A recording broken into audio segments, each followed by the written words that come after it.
يوم نحشر المتقين إلى الرحمن وفدا ونسوق المجرمين إلى جهنم وردا لا يملكون الشفاعة إلا من اتخذ عند الرحمن عهدا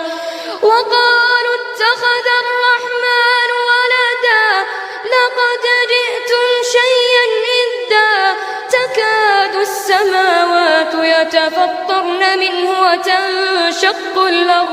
وتنشق الأرض وتخر الجبال هدا